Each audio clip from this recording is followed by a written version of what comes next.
नमस्कार. काय सांगता मध्ये आपलं स्वागत.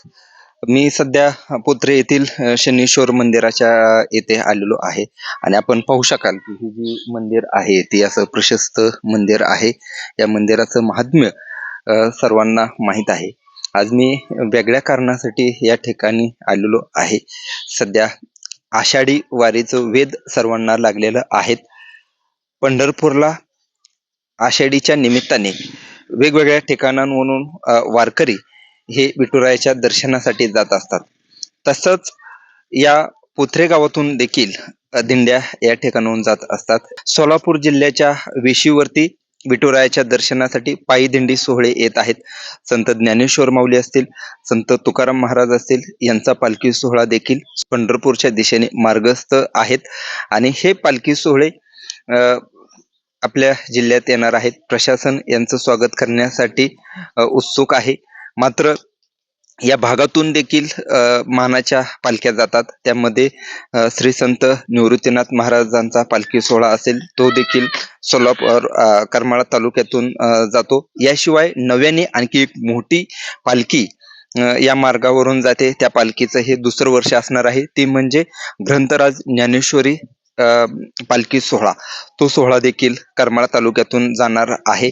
आपण या ठिकाणी जे आलेलो आहोत या शनी मंदिराच्या येथून ज्या दिंड्या जाणार आहेत त्यांची माहिती आपण जाणून घेणार आहोत. आपण पाहू शकतो हे जे शनी मंदिर आहे ते प्रशस्त असं हे शनी मंदिर आहे आणि येथूनच शनीश्वर भगवान महाराज पालखी सोहळा या नावानं येथून दिंड्या जाणार आहेत.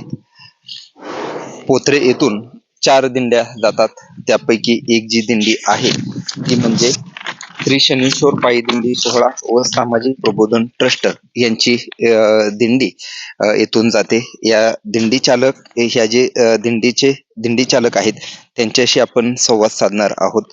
आपण जाऊयात खाली. हे सुरुवातीला मंदिर पाहूयात. हे मंदिर कसं आहे ते.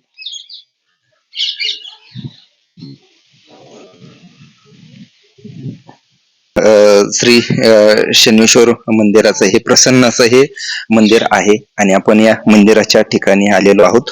श्री क्षेत्र पोत्रे ते श्री क्षेत्र पंढरपूर येथून जे श्री शनीश्वर पायी दिंडी सोहळा व सामाजिक प्रबोधन ट्रस्ट यांची जी पायी दिंडी पंढरपूरकडं आषाढीच्या निमित्ताने जाणार आहे. या दिंडीचे प्रमुख संदीप पाटील यांच्याशी आपण संवाद साधणार आहोत. नेमका त्यांचा उद्देश काय आहे. या गावातून 4 दिंड्या पंढरपूरला जातात आणि ह्या दिंड्यांचं देखील वेगळं पण आहे. प्रत्येक दिंडीचं येतील. आपण त्यांच्याशी आपण संवाद साधणार आहोत. तुमचं काय सांगता मध्ये स्वागत आहे. पंढरीच्या दिशेनं राज्याच्या वेगवेगळ्या कानाकोपऱ्यातून वारकरी येत आहेत. सोलापूर जिल्ह्याच्या वेशीवरती अनेक दिंड्या आहेत. पुढील 2 दिवसात या दिंड्या आपल्या जिल्ह्यात प्रवेश करणार आहेत. नेमकं काय वातावरण आहे. तुम्ही एका दिंडीचे प्रमुख आहात. खर तर मी प्रथम काय सांगता या न्यूज पोर्टलचे संपादक आमचे मित्र अशोकजी मुरुमकर यांचं प्रथमतः मी धन्यवाद आणि आभार व्यक्त करतो. कारण तालुक्यामध्ये पाहायला गेलं तर ही जी शनेश्वर पायी दिंडी सोहळा आणि प्रबोधन ट्रस्ट आहे ही आता चालू वर्षामध्ये 33व्या वर्षामध्ये पदार्पण करते आहे. कारण मला वाटतं जिल्ह्यामध्ये ज्या काही दिंड्यांची परंपरा आहे आपल्या सोलापूर जिल्ह्यामध्ये तर एवढ्या 30-35 वर्षांची परंपरा असणाऱ्या दिंड्यांची संख्या नगण्य आहे आणि आम्हाला त्याचा अभिमान आहे. आमचे वडील वैकुंठवासी हरिभक्तपरायण दिगंबर महाराज शिंदे पाटील यांनी या दिंडीची मुहूर्तमेढ म्हणजे सुरुवात केली आणि आज भक्ती मार्गामध्ये जरी द्वंद्व वाढलेलं असलं, एका दिंडीच्या 4 दिंड्या जरी झालेल्या असल्या तरी आमच्यात सर्व गावकऱ्यांमध्ये खेळीमेळीचं वातावरण आहे. प्रत्येकाचा उद्देश वेगळा आहे. दिंडीच्या ज्या काही घटना आहेत, दिंडीचं जे काही वेगवेगळे प्रोग्राम आहेत त्यांच्यामध्ये विविधता आहे. आता आपल्या दिंडीच्या जर तुम्ही पॉम्पलेट्स मध्ये वाचलं तर सामाजिक प्रबोधन ट्रस्ट या नावाने आपली दिंडी रजिस्ट्रेशन झालेली आहे. आपण सामाजिक स्तरावर म्हणजे पूर्वी महिलांच्या हाती जर ध्वज दिला तर काही इथली जी आपली व्यवस्था आहे की महिलांकडे ध्वज नसला पाहिजे. आता हे शनी मंदिर आहे. काही दिवसापूर्वी किंवा पूर्वी या ठिकाणी त्याचं महात्म्य किंवा देवांचं महत्व सांगत असताना थोड्याशा महिलांना दुय्यम त्याचा दर्जा दिलेला होता. आम्ही दिंडीच्या माध्यमातून ते सामाजिक प्रबोधन ट्रस्ट या नावाला साजेसा असा आम्ही प्रत्येक महिलांना दिंडीमध्ये पंगत जरी बसायची म्हटलं सर तरी बऱ्याचदा आम्ही पहिली पंगत जेवणाची ही महिलांची ठेवतो, त्यानंतर पुरुष बसतो. म्हणजे असं नाही की आपली जी पुरुष प्रधान संस्कृती आहे त्याला कुठंतरी आपण बगल देत, म्हणजे सामाजिक जी विषमता आहे ती दिंडीच्या माध्यमातून का होईना परंतु आपण समाजासमोर एकात्मतेचा जो संदेश आहे तो प्रत्येक म्हणजे प्रॅक्टिकली आपण देतो आहे. आपण जर पाहिलं ना आपले ह्या दिंडीचे जे पत्रक आहे त्यामध्ये त्यांनी खाली असा स्पष्ट संदेश दिलेला आहे, मुलगी झाली म्हणून बाळगू नका भीती, गुणवान मुलगी ही तर देशाची संपत्ती. अगदी तोच मुद्दा तुम्ही घेऊन या दिंडीमध्ये जात आहात. मला एक असं विचारायचं आहे की ह्या शनी मंदिरातून आपली म्हणजे शनीश्वर महाराजांच्या नावानं ही पालखी जाते, इथून 4 दिंड्या जातात. बरोबर. नेमकं ह्या दिंड्यांमधलं वेगळं पण काय, म्हणजे प्रत्येक दिंड्यांचं कशा ह्या दिंड्या 4? आमचे वडील वैकुंठवासी दिगंबर महाराज पाटील यांनी आणि त्यांच्या सहकार्याने या दिंडीची सुरुवात केली. सुरुवातीच्या काळामध्ये सर्व ग्रामस्थ सगळ्यांच्या उपस्थितीमध्ये हा दिंडी सोहळा अगदी नावारूपाला आला.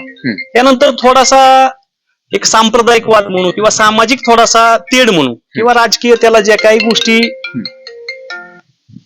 गोष्टी काही घडल्या असतील, म्हणजे आता तसं पाहायला गेलं तर मी आता 40 मध्ये आहे आणि दिंडीची जी परंपरा आहे ती 33 वर्षांची आहे. त्यामुळे माझं त्यावेळेचं वय आणि आत्ताची परिस्थिती, कारण आमचे वडील साधारण 2005-06 साली गेले, म्हणजे पाटील गेल्यानंतर माझे अगदी खूप लहान वयामध्ये या दिंडीची जबाबदारी माझ्यावर आली आणि माझ्या सहकाऱ्यांनी ग्रामस्थांनी आता जे चालक आहेत म्हणजे आमचे मोठे बंधू रणजित दादा शिंदे पाटील आहेत, दत्ता महाराज नंदरगे आहेत, गोविंद कुलकर्णी आहेत, या सर्वांच्या साथीने आता दिंडी सोहळा आहे. अनेक आमच्या महाराज मंडळी आहे. ही दिंडी सुरुवात स्टँड होताना थोडासा विषयांतर होत आहे मला लक्षात, परंतु आपण थोडासा पुन्हा ते सांगणं आवश्यक आहे.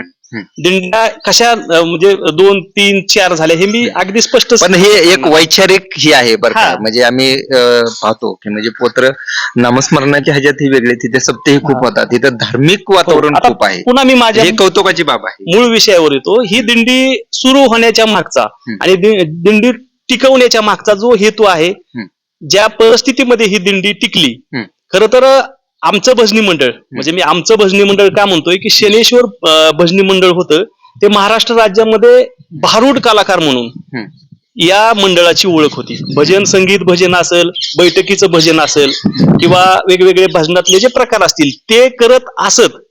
त्याच्या सोबत या ठिकाणी महाराष्ट्र राज्यामध्ये ज्यांचं नाव होतं असे सर्व भारूड मंडळी या पोत्र्याच्या मातीमध्ये घडलेले आहेत. आणि खरं सांगतो या भजनामुळं, या भारुडामुळं आणि या दिंडीमुळं म्हणजे माझ्यासारखा देखील कलाकार महाराष्ट्रभर काम करण्याची जी संधी मला मिळाली, जे संस्कार माझ्यावर झालं ते खरं तर ह्या दिंडीचंच ऋण आहे. कारण मी दिंडी नसेल तर माझ्या घरात ते वातावरण, तेवढी मेहनत मला वडिलांनी माझ्याकडून करून घेतली नसते. आज जे मी म्हणजे संदीप पाटील सगळीकडे पोहोचलेले आहेत त्याचं कारण फक्त ही दिंडीच आहे असं मला वाटतं. आणि ह्या दिंड्या 2, 3, 4 होण्याचं कारण आता हल्ली काय झालंय, प्रत्येकाचं अस्तित्व स्वतंत्र आहेत का? आमच्यात व्यक्तिगत पातळीवर कुठल्याही दिंडी प्रमुखाचे आणि आमचे कुणाचेही मतभेद नाही. आम्ही सगळे एकत्र एका ठिकाणी कार्यक्रमाला असतो, एकत्र सर्व सुखादुःखामध्ये सहभागी असतो. आम्ही कुठल्याही ईर्षेने दिंडी म्हणून आम्ही चालवत नाही. आता माझी जी परंपरा आहे, म्हणजे मी माझी म्हणतोय, तुमचा मुद्दा एक आहे धार्मिकतेचा, ज्या गोष्टी आलेल्या आहेत. आता वडिलांची जी इच्छा होती की ही दिंडी, म्हणजे दिंडीवर आमच्या वडिलांनी खूप प्रेम केलं. आम्ही लहानाचे मोठे अगदी वडिलाचे आम्ही 24 तास सोबत असणारा मी मुलगा आहे. म्हणजे अगदी त्याच्यामुळे मला वडिलांना काय अपेक्षा आहे ही मी लहानपणापासून बघत होतो.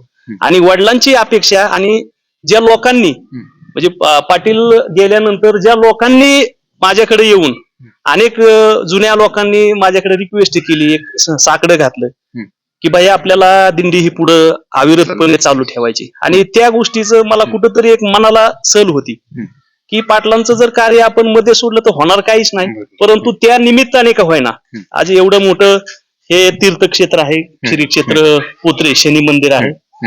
आणि वडिलांनी काहीतरी त्या देवाच्या नावाने आपल्या भागातून दिंडी चालू केलेली आहे. ती परंपरा आपण अखंडितपणे जोपासायची. हा ज्यावेळी आमचा सर्वांचा विषय झाला, एक मीटिंग झाली, त्यानंतर आम्ही सर्वानुमते ठरलं की आपण जोपर्यंत आहे तोपर्यंत दिंडी ही चालूच ठेवू.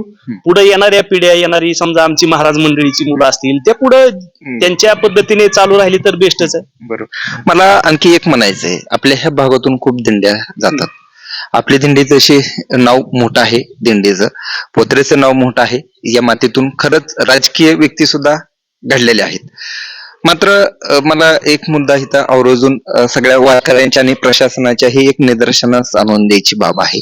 आपण जर पाहिलं ना, म्हणजे मानाच्या 10 पालख्या पंढरपूरला आषाढीच्या निमित्ताने दर्शनासाठी येतात आणि त्या वारकऱ्यांसाठी सर्व सुविधा प्रशासन देतं. मात्र ह्या भागातून ज्या दिंड्या जातात, संत निवृत्तीनाथ महाराजांचा पालखी सोहळा असेल, त्याला गेल्या काही दिवसापासून प्रशासन सुविधा देतं.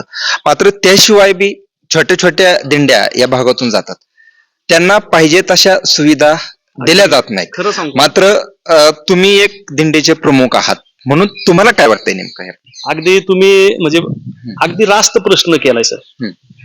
आपली दिंडी अगदी करमाळा तालुक्यामधून, म्हणजे आपला जो मार्ग आहे सरबडोह आहे, त्यानंतर आपलं वडशिवणे म्हणजे आहे. त्या मार्गाने अनेक दिंड्या जातात हा. हो, ही हो. फक्त एकच नाही, नाही, एक नगर नाही, असेल, अनेक. बीड असेल, नगर, बीड, या भागातून धुळे, या भागातून येणारे जी छोट्या छोट्या दिंड्या आहेत.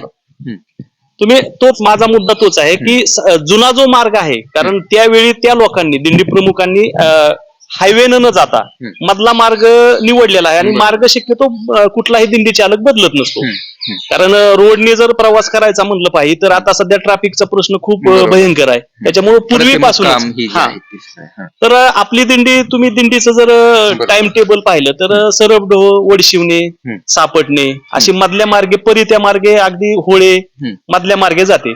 परंतु आताच्या घडीला म्हणजे जवळपास आपल्यासारख्या ज्या छोट्या छोट्या दिंड्या आहेत 200-300 लोकांच्या, प्रशासन तसं जर बघितलं तर अगदी रस्ते जर तुम्ही बघितले, मी ज्या रोडनी ज्या नावं सांगितले, ते सातवली ते दहिवली, त्या भागात अक्षरशः म्हणजे माणूस चालू शकत नाही. आपला जो बोगदा आलेला आहे रेल्वेचा, सीनामाडा बोगदा आहे, त्या ठिकाणी इतकं भयंकर परिस्थिती आहे सर, अक्षरशः तिथून पायी माणसाला चालता येत नाही. प्रशासनाने ह्याच्याकडे दुर्लक्ष केलेलं आहे अनेक वर्ष. म्हणजे आपली दिंडी 33 वर्ष झालं जाते. काही दिंड्या खानदेश किंवा बीड भागातून, नगर जिल्ह्यातून आपल्यापेक्षा जुन्या परंपरेच्या दिंड्या आहेत, त्या देखील त्याच रस्त्याने जातात. आणि मला वाटतं अंमळनेरकर महाराज यांची मानाची जी दिंडी आहे, जळगावची सगळ्यात शेवट दिंडी जाते, ती सुद्धा दिंडी त्याच मार्गाने जाते. गिरीश महाजन यांच्या जिल्ह्यातील ही दिंडी आहे. परंतु तिथं प्रशासनाने मनाव तेवढा, म्हणजे मोठ्या दिंड्या आहेत, मानाच्या दिंड्या आहेत, तर तुम्ही त्यांच्याकडे लक्ष देत असताना ह्या आमच्या जी छोट्या छोट्या दिंड्या आहेत, आम्हाला खूप काही अपेक्षा नाही प्रशासनाकडून. पाण्याची सोय आम्ही केलेली असती, परंतु आणखीन रस्ता, ज्या छोट्या छोट्या दिंड्यांचं जी मार्ग आहेत ते सुधारणं आवश्यक आहे. आणि पुढे तिथं जाऊन पंढरपूर मध्ये गेल्यानंतर अनेक लोक असे असतात की पाण्याचं व्यवस्था होते, प्रशासन अगदी पाण्याची खूप चांगली सोय करतं. निवारा प्रत्येक दिंडीची जबाबदारी असते, निवारा दिंडी करते, परंतु टॉयलेटची जी समस्या आहे, म्हणजे महिलांची असेल पुरुषांची असेल, ही भयंकर आहे. म्हणजे ज्या ज्या ठिकाणी माझी माफक अपेक्षा आहे प्रशासनाला, सोलापूर जिल्ह्याच्या प्रशासनाला मी एक अपेक्षा व्यक्त करतो सर आपल्या माध्यमातून, की ज्या ज्या आमच्या दिंड्यासारख्या 200, 250, 300 लोकांच्या ज्या दिंड्या आहेत, त्याचं तहसीलदारकडे रजिस्ट्रेशन करून त्याची माहिती संकलित करून, ज्या दिंड्या सोलापूर जिल्ह्यामधील पंढरपूरमध्ये विसाव्याला येतात, त्या दिंड्यांची नोंदणी करून त्यांना किमान शौचालयाची व्यवस्था करणं अपेक्षित आहे. बरोबर. आपण जर पाहिलं ना, तर आपल्या करमाळा तालुक्यातून मानाची श्री संत निवृत्तीनाथ महाराजांची पालखी एक जाते. आणि याशिवाय गेल्या वर्षीपासून आणखी एक मोठी दिंडी आपल्या मार्गावरून सुरू झालेली आहे, ती म्हणजे ग्रंथराज ज्ञानेश्वरी पालखी सोहळा. नेवासा इथून ही दिंडी येते. आज सकाळीच माझं तिथील काही वारकऱ्यांशी बोलणं झालं. गेल्या वेळेस मी त्यांची एक मुलाखत सुद्धा केली होती. म्हणजे दरवर्षी आपण वेगवेगळं माध्यमाने दिंड्यांची ओळख असेल किंवा वेगवेगळ्या भागातील वारकरी कसे असतात त्यांच्याशी संवाद साधत असतो. तर ती बी दिंडी मोठी आहे. त्यामध्ये एका पालखी सोहळ्यात साधारणतः 27 दिंड्या आहेत आणि त्यामध्ये साधारणतः 12 ते 13 हजार वारकरी असतील अशी एक शक्यता आहे. एवढ्या मोठ्या दिंड्या या मार्गावरून जातात. मात्र आपण जर पाहिलं ना आपल्यात म्हणजे मोठ्या दिंड्यांचे एंट्री पॉइंट जातेगाव, रावगाव ही आहेत. बरोबर. ही दोन्ही मार्ग खूप छोटे आहेत. तुम्ही आता बघा, ज्यावेळेस वारकरी सुरू होणार ना आपल्या जिल्ह्यात आल्यानंतर टेंभुर्णीपर्यंतचा हवे बघा, म्हणजे किती छोट्या ह्याच्यातून जातात. हे आपण जे छोट्या छोट्या दिंड्यांचं सांगितलं ते समस्या आहेच आहे, पण हे पालखी मार्ग कधी होईल? एवढ्या मोठ्या दिंड्या इथून जातात, लाखोंच्या संख्येने वारकरी इथून सुद्धा जातात. ह्यांचा खडतर प्रवास आहे. अपघात झालेले आहेत यापूर्वी देखील आपण पाहिलेलं आहे. ह्यांच्याकडे बी प्रशासनाने लक्ष दिलं पाहिजे. काय वाटतं नेमकं तुम्हाला? नक्कीच. म्हणजे ह्या जी सुविधा आहेत, पाणी असेल, स्वच्छता असेल, हे आहेत, पण ही हवेचा मार्ग अगदी कधी तुम्ही म्हणजे अगदी मार्मिक प्रश्न आहे तो. खरं तर रस्त्यानं चालत असताना दिंडी प्रमुख किंवा दिंडीचे जे चोपदार असतात, दिंडी चालक असतात, दिंडी प्रमुख असतात, त्या वारकऱ्यांना सूचना देत असतात. परंतु मला वाटतं मागच्या 10-12 वर्षापूर्वी मध्ये एक घटना घडली होती. त्या परितेच्या आसपास एक ट्रक अथवा काहीतरी वाहन वारकऱ्यांमध्ये गेलं आणि त्याच्यामध्ये बरेचसे वारकरी जखमी झाले, काही जण मृत्युमुखी पडले. अशा घटना होत असताना ती सर्वस्वी जबाबदारी प्रशासनाची आहे. बरोबर. त्या गाड्या तिथून सोडणं, वारकऱ्यांची लाईन लावणं किंवा वारकऱ्यांना ज्या सूचना देऊन तुम्ही पुढे पाठवलं पाहिजे. बरोबर. ह्या बेसिक ज्या गोष्टी आहेत त्या दिंडी प्रमुखांसोबत व्यवस्थित चर्चा करून रस्त्याचा प्रवास सुखकर कसा होईल याच्या सूचना दिल्या पाहिजेत. बरोबर. शेवटी आता प्रशासन या नात्याने, प्रशासन म्हणजे कोण आहे? माणसंच आहेत. माणसांनी स्वतःची काळजी घेणं देखील तेवढंच महत्वाचं आहे, आवश्यक आहे. इकडं तिकडं गाड्या लाईन लागलेल्या असतात, आपली जी लाईन असते. आणि मी आवर्जून सांगतो की दिंडी प्रमुखांनी, त्या चोपदारांनी वारकऱ्यांना अनेक वेळा सूचना दिलेल्या आहेत की आपण 2ची 3ची लाईन मोडू नका. परंतु काही वारकरी आता समजा लघुशंका लागले, कुठं बाहेर काहीतरी वेगळ्या कारणासाठी बाजूला पडतात, ते पुन्हा लाईन मध्ये लागताना अस्ताव्यस्त होतं, एखादं वाहन जोरात येतं. अशा घटना ज्या होतात त्या बहुतांश थोडासा वारकऱ्यांनी देखील स्वतःची काळजी घेणं आवश्यक आहे. बरोबर. मी स्वतः संत ज्ञानेश्वर महाराज असतील, संत तुकाराम महाराज असतील, यांच्या पालखी सोहळ्याचं वार्तांकनासाठी अनुभवलेलं आहे. म्हणजे ते पालखी सोहळा अनुभवलेला आहे आणि दरवर्षी मी देखील त्या पालखी सोहळ्यामध्ये खास वार्तांकनासाठी जातो. त्या भागात ज्या सुविधा दिल्या जातात त्या सुविधा मात्र त्याच्या खूप कमी आहेत. म्हणजे आपल्याकडे नेमकं हे का होतंय? प्रशासनावरती ताण असतो, ही 100% खरं आहे. कारण जसं पंढरपुराच्या दिशेने पालखी सोहळे येतात, सर्व बाजूनी इथे वारकरी येत असतात, त्यामुळे कदाचित तो ताण असू शकेल. मात्र इथं बेसिक सुविधा जी आहेत ना, स्वच्छतागृह आहे, पिण्याच्या पाण्याची आहे व्यवस्था, ह्या सुविधांकडे मात्र प्रशासनाने खरंच लक्ष देणं आवश्यक आहे. आणि दीर्घकालीन ह्या म्हणजे समस्या कशा सुटतील ह्यावरती देखील लक्ष ठेवणं आवश्यक आहे, असं एक खरंच वाटतं. खरंच हा मुद्दा खूप महत्वाचा आहे.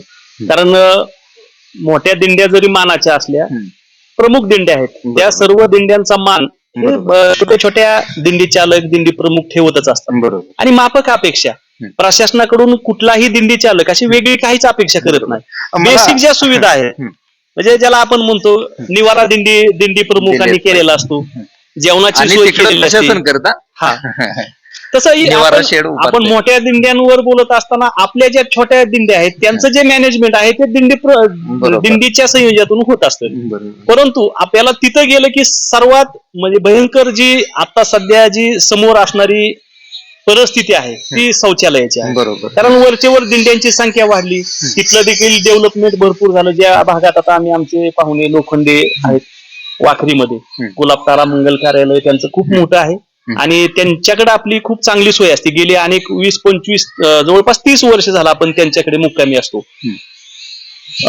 जेवणाची सोय उत्तम असते, राहण्याची सोय उत्तम असते, पण टॉयलेट किती लोकांना पुरणार? बरोबर.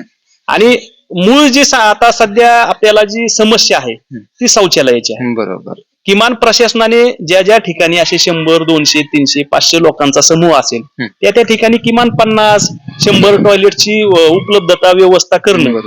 आता आपल्याकडे उदाहरणार्थ वडशिवणे गाव आहे, तिथे एकाच दिवशी खूप दिंडे येतात. हो बरोबर. ते असे खूप गाव आहेत की म्हणजे तिथं आता जसं पंढरपूर जवळ येईल तसं तशा दिंड्यांची संख्या वाढती आणि एका गावात खूप ताण येतो. असे तुम्ही वडशिवण्याचं नाव घेतलं, ते आपल्या तालुक्यातलं गाव आहे. बरोबर. म्हणजे तुमच्या माहितीनुसार तिथं खूप दिंड्या येतात, कारण ते आपल्या तालुक्यातलं दुसऱ्या तालुक्याला जोडणारं बरोबर. शेवटचा गाव आहे. हं. परंतु एक सापटणे म्हणून गाव हा. आहे, टेंभुर्णीच्या हायवेला चिटकून आहे. बरोबर. ढवळे यांचं गाव आहे ते. हा. बहुतांश तिथं ढवळे आडनावाची लोक आहेत. हं. अक्षरशः म्हणजे तो मध्यवर्ती पंढरी होते. ठिकाण, बरोबर. म्हणजे ती अक्षरशः त्या गावामध्ये हं. प्रत्येक कुटुंबाकडे, प्रत्येक गावातल्या घरामध्ये दिंडी म्हणजे मुक्कामी असते, नाश्त्याला असते, जेवणाला असते. हं. परंतु त्यांचे मॅनेजमेंट चांगलं आहे. हं. तिथं देखील हीच समस्या. बरोबर. आता आमचा मुक्काम तिथं पंडितजी ढवळे आणि बबनराव ढवळे यांच्या वस्तीवर आहे. सोलापूर हायवेच्या कडेला आहे. हं. त्याच्यामुळे टॉयलेटची तिथं समस्या जाणवत नाही. हं. आणि त्यांचं म्हणजे परिसर आहे, हं. टॉयलेटची व्यवस्था आहे त्यांच्याकडे. परंतु ज्या ज्या छोटे गाव आहेत, हं. आता समजा आपण एखाद्या ठिकाणी मुक्कामाला वडशिवण्यात गेलो, आपण पन्हाळकर यांच्याकडे मुक्कामी असतो. हं. हं. ऍक्च्युली त्या घरामध्ये 2 नाही तर 3 टॉयलेट असणार. हं. हं. आम्ही असं म्हणणार नाही की त्या टॉयलेटची गाडी सतत आमच्या सोबत बरोबर. असावं, पण ज्या ज्या बरोबर. ठिकाणी मोठी गर्दी मोठी होणारी ठिकाणे. गरज आहे, हं. तर किमान टॉयलेटची व्यवस्था बरोबर. शासनाने जर पुरवली बरोबर. तर त्याचा मेंटेनन्स असेल, त्याचा जो काही खर्च असेल, हे आम्ही दिंडी प्रमुख या नात्याने 100% करू. बरोबर. म्हणजे हाच मुद्दा आहे की म्हणजे या भागातून खूप दिंड्या जातात, वारकरी जातात, मात्र त्यांच्याकडं थोडं प्रशासनाने लक्ष देणं आवश्यक आहे. आणि याशिवाय मला एक शेवटचा एक मुद्दा असा मांडायचा आहे.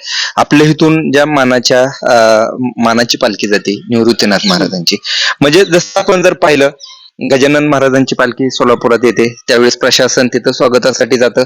त्यानंतर ज्ञानेश्वर महाराजांचा पालखी सोहळा आहे, त्याच्या स्वागतासाठी पालकमंत्री येतात.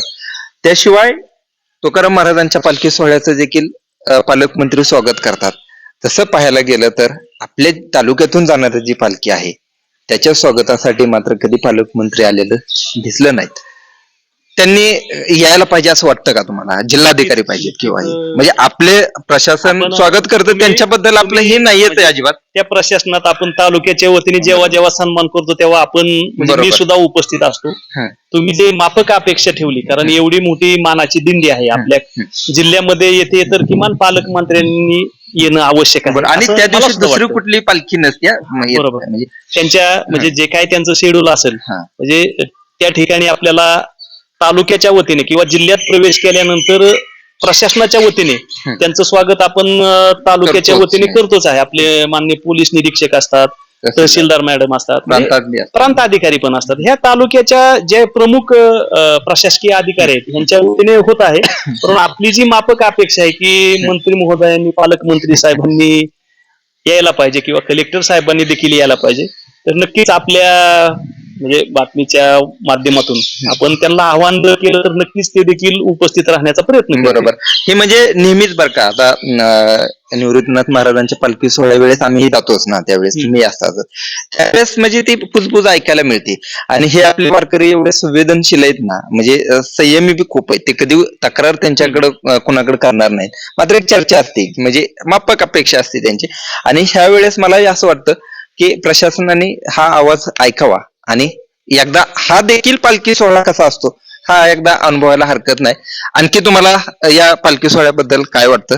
शेवटचा प्रश्न. खरं तर या म्हणजे आपल्या भागात शनेश्वर पायी दिंडी सोहळा मौजे पोत्रे ते एक श्री क्षेत्र पंढरपूर याकडे वाटचाल करत असताना आत्ताचं जे वर्ष आहे ते 33वे वर्ष आहे. आणि या वर्षामध्ये आपण खूप अगदी आपलं मॅनेजमेंट खूप, सर तुम्ही 1-2 मुक्कामाला जर आले, आमच्या सोबत जर आले, तर नक्कीच तुम्हाला देखील त्याची म्हणजे बारकावे लक्षात येतील. आम्ही खूप वेगवेगळे संगीत भजन असतं, महिलांसाठी विशेष करून खेळ पैठणीचा हा कार्यक्रम देखील आम्ही दिंडीमध्ये घेत असतो. महिला कीर्तनकार असतात, पुरुष प्रवचनकार असतात, वेगळं वेगळं ज्या कला, छोट्या छोट्या गोष्टी, ज्याला ज्याला जे स्किल आहे ते आपण दिंडीमध्ये त्यांना स्पेस देतो. आणि याही वर्षी आपण मोठ्या उत्साहामध्ये हा 33वा वर्षाचा जो दिंडी सोहळा आहे तो योग्य पद्धतीने पार करणार आहोत. आपल्या सर्वांच्या, पण आपल्या गावामधीलच वारकरी असतात असे नाही, करमाळा जातेगाव असतील, कामोने असेल किंवा पंचक्रोशीतील परिसरातील सर्व वारकरी आपल्या दिंडीचं प्रस्थान 19 तारखेला म्हणजे येत्या रविवार दिनांक 19/7/2026 रोजी सकाळी ठीक 10 वाजता पोत्रे येथून होणार आहे. तरी सर्व वारकऱ्यांनी उपस्थित राहून ज्या ज्या ग्रामस्थांना, वारकऱ्यांना दिंडीमध्ये सहभागी व्हायचं असेल अशा सर्वांनी 19 तारखेला बरोबर सकाळी 10 वाजता याच शनी मंदिरामध्ये येऊन आपल्या दिंडी प्रस्थान सोहळा देखील खूप सुंदर असतो. म्हणजे दिंडी निघते दिंडी जाते असं होत नाही, आपला प्रस्थान सोहळा देखील खूप सुंदर असतो. आणि आपल्याकडे मी मगाच तुमचा एक प्रश्न होता की दिंड्या अनेक राजकीय किंवा वेगळ्या सामाजिक ह्याच्यातून प्रवास करत असतात. तर दिंडीमध्ये सर आजपर्यंत तुम्ही जर पॉम्पलेट आपले हँडवेल वाचली तर त्यामध्ये मी कधीही राजकारण म्हणजे मी म्हणण्यापेक्षा आम्ही कुणीच दिंडीचे जे प्रमुख बाकीच्या आहेत तीन तुमच्यासह चार अजिबात कुणीही करत नाही. कारण आजच्या ह्याला प्रमुख जे मान्यवर आहेत ते आपले माननीय प्राध्यापक रामदासजी झुळ सर आहेत, आमचे मित्र संतोषजी वारे आहेत, आपले पोलीस निरीक्षक रणजितजी माने साहेब आहेत, सुनीलजी कदम आहेत. असे वेगवेगळ्या राजकीय जरी पक्ष असले, प्रशासकीय लोक असली, आम्हाला ज्या लोकांचं दिंडीला गोष्टींचं ज्या ज्या वेगळ्या वेगळ्या गोष्टींचं सहाय्य आहे म्हणजे मदत आहे, अशाच लोकांना आम्ही प्रमुख उपस्थितीमध्ये बोलवतो. त्यात कुठलंही राजकारण कधीही करत नाही. आता माझा म्हणजे सक्का भाचा पंचायत समिती सदस्य आहे, तो कुठल्याही पॉम्पलेटच्या नावामध्ये त्याचं म्हणजे नावाचा उल्लेख सुद्धा केला नाही. कारण आमच्याकडून जर वेगळा मेसेज गेला तर लोकांमध्ये कुजबूज वेगळी होती. आजपर्यंत आम्ही दिंडीत कधीही राजकारण किंवा धार्मिक द्वेष, जातीय द्वेष असं कुठलंही कधीही केलं नाही. म्हणून आज या अगदी छोट्याशा गावामधून 4 दिंड्या निघत असताना देखील आपली जी मानाची दिंडी आहे त्याच्यात 250 ते 300 वारकरी नेहमी सगळ्या जाती धर्माचे, सगळ्या आडनावाची सगळी लोक उपस्थित असतात. असं नाही की मी मॅनेजमेंट दिंडी प्रमुख आहे म्हणून मी फक्त विशिष्ट लोकांना जवळ करतो, असं नाही. हुशार लोकांचं गाव आहे. मोठ्या मोठ्या म्हणजे समाजकारणात, राजकारणात, कलेच्या क्षेत्रात, क्रीडाच्या क्षेत्रामध्ये या गावातील बहुतांश चेहरे आपल्याला ज्ञात आहेत. त्यामुळे आमच्याकडे कुठल्याही प्रकारचा असा कुठलाही संबंध नसतो. नसेल तर अगदी सर मी म्हणजे 22-23व्या वर्षी दिंडी वडिलांच्या पश्चात चालवणं खूप जिकरीची गोष्ट होती. म्हणजे गावकऱ्यांनी सहकार्य केलं सगळे हे जे सर्व योगदान आहे सर, हे आमच्या वडिलांचे जे काही सहकारी आहेत, आमच्यावर प्रेम करणारी मंडळी आहे, ह्या सगळ्या लोकांचं श्रेय आहे. आज 33 वर्ष ही परंपरा अखंडितपणे टिकते. ट्रॅक्टर मालक आहेत, म्हणजे कुठलंही मानधन न घेता, कुठलाही आर्थिक बोजा आमच्या दिंडीच्या ह्याच्यावर न टाकता स्वखर्चाने फक्त डिझेल पुरता आपण त्यांना पेमेंट करतो, तेवढ्यावर त्यांचा 8 दिवस वाहनं आमच्याकडे असतात. अशा अनेक बारीक बारीक गोष्टी आहेत. आणि दिंडीवर खरंच प्रेम करणारी इतकी मंडळी आहे की त्याच्यामुळे हा जो सोहळा आहे आणि चारही चालू अगदीच म्हणजे. आणि कुठल्याही मगा तुमचा प्रश्न होता, रास्त प्रश्न होता, त्याच्यावर मी विस्तृत बोलू शकत नाही म्हणून मी थोडासा वेगळा डायव्हर्ट करून उत्तर दिलं तुम्हाला. कारण सध्याच्या घडीला मी या गावचा पोलीस पाटील आहे. प्रत्येक दिंडी ही माझ्याच गावातून पंढरपूरकडे प्रस्थान करते. ही जी ईर्ष्या आहे, हे जे एकमेकांचं हेवे दावे आहेत, हे फक्त याच गावापुरतं आहे. तुम्ही ह्या गावातून बाहेर एकदा करमाळ्याच्या पुढे निघाला की सगळेच आम्ही पंढरपूरला जातो. आणि पुन्हा पंढरपूरवरून आलं की पुन्हा ह्याच गावात एकमेकांसोबत राहायचे. त्याच्यामुळे जी ईर्ष्या, एकमेकांसोबत जे काय ताणतणावाचं वातावरण आहे ते जवळपास म्हणजे मला वाटतं 100% संपलेलं आहे. आणि ते माझ्याकडून सुद्धा अपेक्षा आहे की ती यापुढे देखील कधी कुणी असं. आता माझी परंपरा आहे, माझी म्हणण्यापेक्षा गावाची परंपरा आहे, ही मानाची पहिली दिंडी आहे. ज्यांना ह्या दिंडीमध्ये सहभागी व्हायचे त्याच्यासाठी कुठलाच क्रायटेरिया नाही. ज्याला यायचंय त्यांनी, तुम्ही जरी आमचे वडील ह्या दिंडीचे फाउंडर चालक असले किंवा त्यांच्या संकल्पनेतून ही दिंडी सुरू झालेली असली तरी आमच्याकडे येण्यासाठी कुणालाही बंधन नाही आणि आमची कुणाशीही स्पर्धा नाही. त्यामुळे ही दिंडी तुमचीच आहे. जी तुम्हाला आता कुणाला तरी आयोजक व्हावं लागतं, कुणाला तरी ते धुरा घ्यावं लागते, चालवावं लागतं. त्याच्यामुळे ती काय पर्टिक्युलर एकट्या व्यक्तीचा विषय नाही. दिंडी हा एक, मी किती जरी मोठा चांगला गायक असलो तरी मी तंबू बांधू शकतो का? मी म्हणजे एक माणूस काय करू शकतो? दिंडी हा समूहाचा विषय आहे. म्हणजे प्रत्येक झेंडेकरी आहे, विणेकरी आहे, टाळकरी आहे, व्यवस्थापन आहे, बारीक बारीक घटक आहेत आणि त्याला तेवढा आपण न्याय देतो. असं नाही की बाबा मी वडिलाच्या पाठीमागे मी एकटाच करतोय, मी एकटाच प्रमुख झालो, असं काही नाही. आपल्या दिंडीमध्ये सर म्हणजे तुम्हाला इतकी विविधता आहे माझ्याकडे, सामाजिक देखील.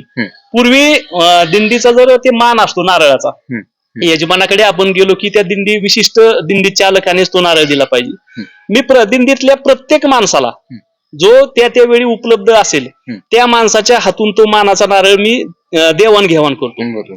म्हणजे असं नाही की ते विशिष्ट त्या गोष्टी म्हणजे नाही का प्रतिष्ठेच्या करा, असं काहीच नाही. कारण प्रत्येक माणूस सहभागी होतून म्हणूनच त्याला दिंडी हे नाव पडतं. एकटा समजा आता आपण काही घेऊन गेलो त्याला दिंडी म्हणणार आहेत का लोक? नाही. त्यामुळे दिंडी ही सामाजिक स्तरावर देखील आपण तेवढ्याच म्हणजे ज्या लोकांना अपेक्षित गोष्टी आहेत त्यावरच आधारित दिंडी आजपर्यंत चालू आहे. धन्यवाद, तुम्ही वेळ दिला, काय सांगताशी संवाद साधला. यापुढे देखील आपण असंच वेगवेगळ्या दिंड्या प्रमुखांची संवाद साधणार आहोत. मला एक फक्त आठवण करून द्यायची. तुम्ही जे मला सांगितलं की 2-3 दिवस तुमच्या दिंडीत राहा, मी यापूर्वी पोत्र्याच्या दिंडीत गेलेलो आहे. ऍडव्होकेट बाबूराव हिरडे त्यांची देखील दिंडी असते, हबप हिरडे महाराज यांची. त्यांच्या दिंडीत मी काही वर्ष गेलेलो आहे आणि ह्या वेळेस देखील मला दिंडीत यायला आवडेल आणि नक्कीच प्रयत्न असेल.